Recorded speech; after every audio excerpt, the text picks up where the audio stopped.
welcome to Hobby Electronics, and I'm Nick, and on this episode we'll be taking a look at 3D printing and laser cutting, so let's get to it. Let's first take a look at 3D printing. 3D printing is the additive process of building up layers of a material to construct an intended design.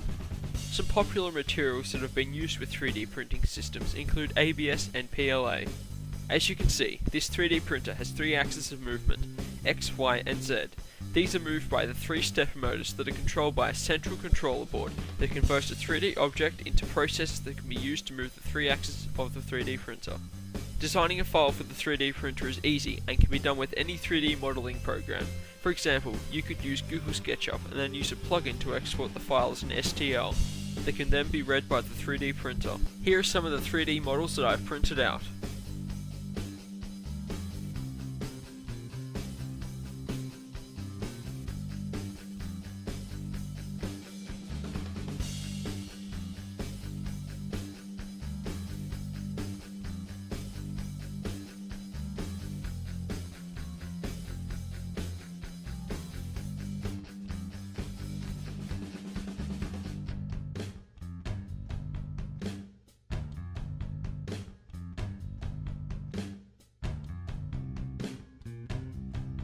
Laser cutting used a powerful laser guided by an array of mirrors to target a precise location with the help of stepper motors arranged in a H configuration to get accurate cuts.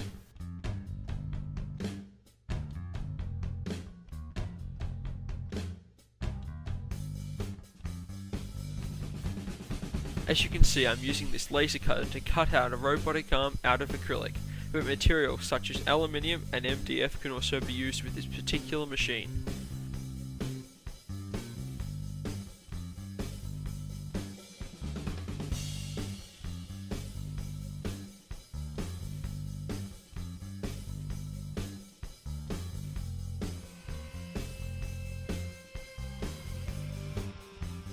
I use Adobe Illustrator to create the DXF file that the laser cutter will interpret and make the appropriate cuts with.